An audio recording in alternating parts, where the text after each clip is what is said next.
நாங்க ஒரு வழியில அரசியல் செஞ்சுக்கிட்டு போயிட்டு இருக்கிறோம். உங்களுக்கு தான் டிவிக்கு ஒரு பொருட்டே இல்லல, அப்புறம் ஏன் கதறீங்க? அப்புறம் ஆளாளுக்கு அங்க போயிட்டு இங்க போயிட்டு புலம்பி தள்ளிக்கிட்டு இருக்கிறீங்க. இது எப்படி இருக்கு தெரியுமா? எனக்கு பயம் இல்ல, எனக்கு பயம் இல்ல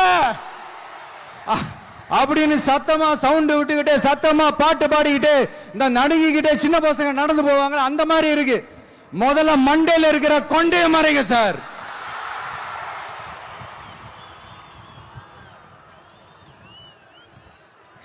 சும்மா மாறு வேஷத்துல மறு வச்சுக்கிட்டு மீடியா ஆளு ரேடியோ ஆளுன்னு இவங்க ஆளுங்களே மாத்தி மாத்தி அனுப்பிக்கிட்டு இதெல்லாம் என்ன மக்களுக்கு தெரியாதுன்னு நினைச்சிட்டு இருக்கீங்களா? மக்கள் எல்லாத்தையும் உன்னிப்பா கவனிச்சிட்டு இருக்காங்க. அதனாலதான் சொல்றேன், உங்களுக்கு நீங்க கொள்ளையடிச்சு வச்சிருக்கிற காசு தான் துணை, ஆனா எனக்கு என் மேல எல்லையில்லா பாசம் வச்சிருக்கிற இந்த மாசு தான் துணை.